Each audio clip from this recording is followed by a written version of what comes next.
ওখান থেকে একটা সুইট স্টিক নিলাম, লোকাল ফ্রুটসের টক মিষ্টি স্বাদ ছিল, ভালোই, খারাপ না, আমার মজাই লাগছে, 5 ইয়ন দিয়ে। তারপরে ওইখান থেকে হাঁটতে হাঁটতে চলে গেলাম হচ্ছে আর্ট মিউজিয়াম স্টেশনে। আর্ট মিউজিয়াম স্টেশন থেকে ওয়াংজি ফু স্টেশনে চলে আসলাম মেট্রোতে, 3 ইয়ন পে করলাম আলিপেতে। It's very easy. উইচেটা আমার একটু প্রবলেম হচ্ছিল, কারণ বারবার কিউআর কোডে যাচ্ছে, ব্যাংক মেল চেক করতে হচ্ছে, বাট ওইটার তুলনায় হচ্ছে আলিপেতে আমার ডেবিট কার্ড লিঙ্ক করা, সো ওটা সুবিধা হয়েছে, কোনো কিছু লাগছে না, so ফাস্টার। Right now I am so hungry. এখানে অনেক ফুড শপ, এভরিথিং, মানে it's some shopping street, so অনেক রকম KFC, ম্যাকডোনাল্ড সব কিছু আছে। সো রাইট নাও দেখি কি খায়। এখন বাজে 4টা, লোকাল টাইম 4টা। সো কালকে রাতে খাওয়া হয়েছে, এরপর থেকে আর কিছু খাওয়া হয় নাই। I am so hungry. Hair is our KFC। So আজকে এখন কোন আনসার্টেনিটিতে যাইতে চাই না, that's why I will be going to KFC। I hope so. এদিকে একটা ফুড স্ট্রিটের মতন মনে হচ্ছে, লেটস সি এদিকে এখানে কি কি আছে। সেম জিনিস, পুরো একটা shopping street. Oh it's a food court. So এখানে অনেকগুলো অপশন পাওয়া যাবে, আই হোপ, যাতে সবার বুঝতে সুবিধা হয়, এই কারণে ডেমো দিয়ে রাখছে। Very interesting. বেইজিং ডাক, আই ডোন্ট নো কীভাবে সেল করে, but I should try. Beijing আসছে আর বেইজিং ডাক খাবো না, সেটা কেমন কথা হলো। তো লেট মি এক্সপ্লোর ফার্স্ট। এখানে কি শুরু করে ইংলিশে দেওয়া আছে। ফুডগুলো দেখতে তো নাইস লাগছে, খাইতে কিরকম।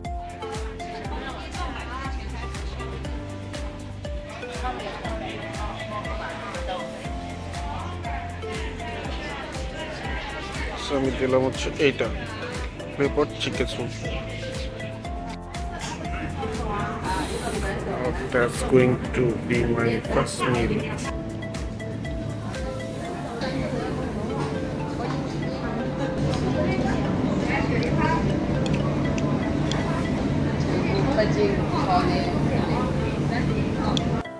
Honestly speaking, মজা পাইনি, কেমন যেন টেস্ট, মানে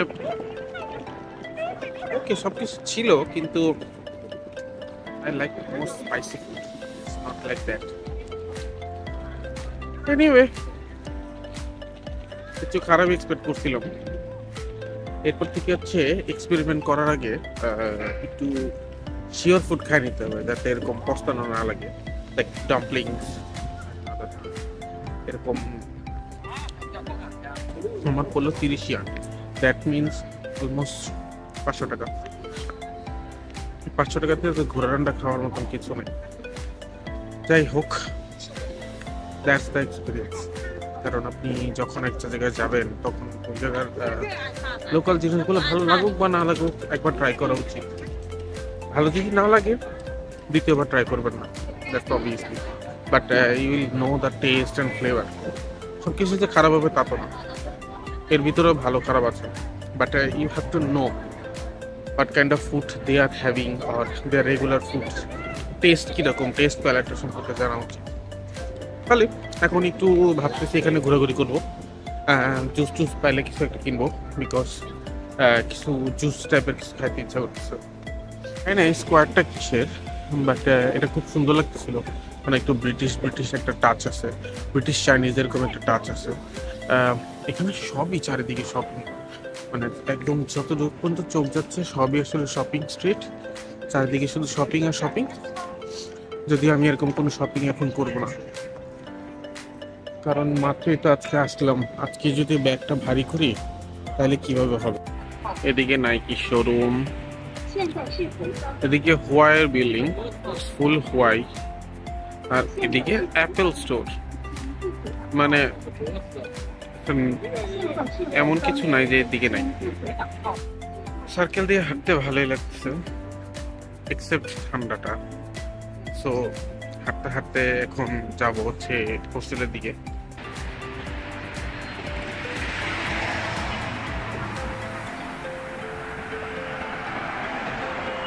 হোস্টেলে গিয়ে ঘুমিয়ে পড়ছিলাম 2 ঘন্টা। কিভাবে ঘুমাইলাম আই ডোন্ট নো, মানে এতটাই টায়ার্ড ছিলাম যে ঘুমিয়ে পড়ছি।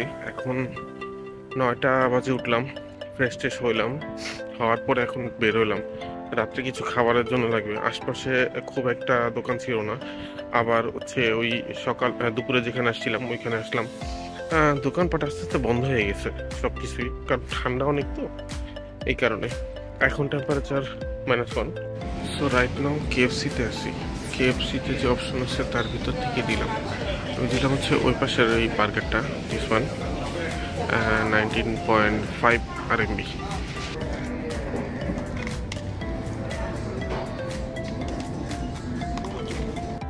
ঠান্ডায় খুব একটা টায়ার্ড লাগে না, সো এই কারণে হাঁটতে হাঁটতে চলে যাবো। হাঁটতে হাঁটতে মোটামুটি 15 মিনিট সময় লাগবে।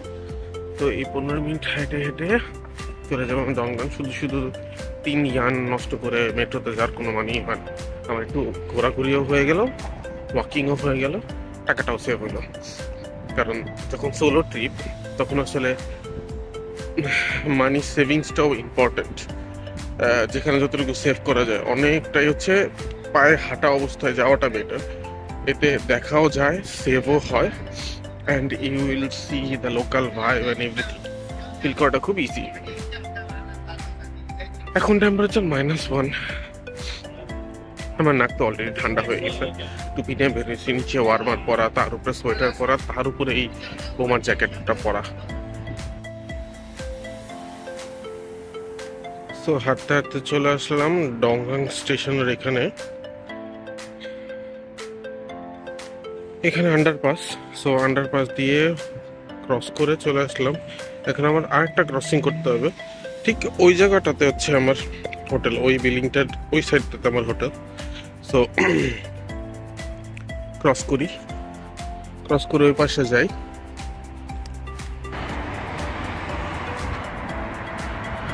ব্যস্ত বেইজিং শহর।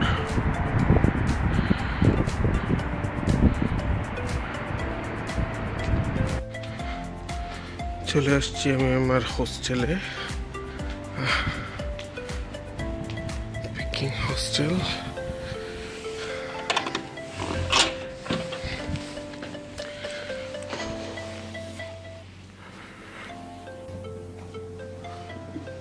সো ফাইনালি আজকের দিনের মতন শেষ। ইট ওয়াজ এ লং ডে।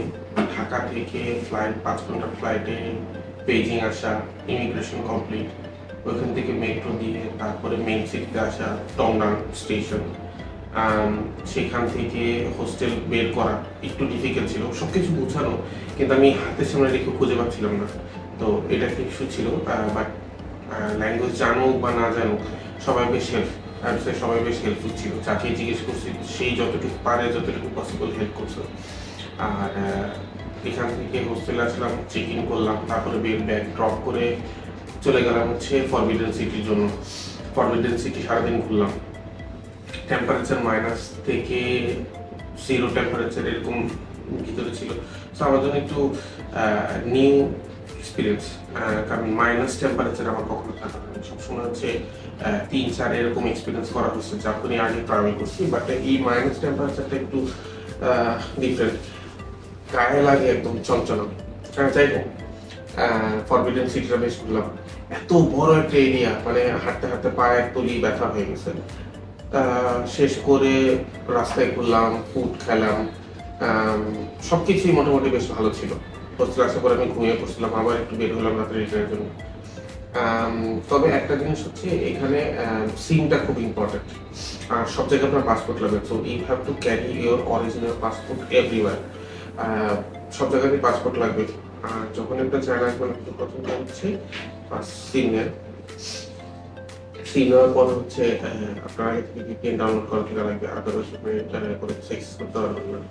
আপনি ভিপিএন কানেক্ট করে বাকি সব কিছু কানেক্ট করতে পারবেন। ম্যাপ আমি ফার্স্ট ইউজ করলাম হচ্ছে ম্যাপস মি, এই অ্যাপটা আগে থেকে প্রিপেয়ার করে আসছিলাম। সো এটা আমার জন্য বেশ ইজি ছিল। এরপরে যে জিনিসগুলো স্মুথলি যাচ্ছে, আমি যথেষ্ট পরিমাণ tired, I don't know Y. ফ্লাইটের 5 ঘন্টা ফ্লাইটে আমি একদমই কমফোর্টেবল ছিলাম না।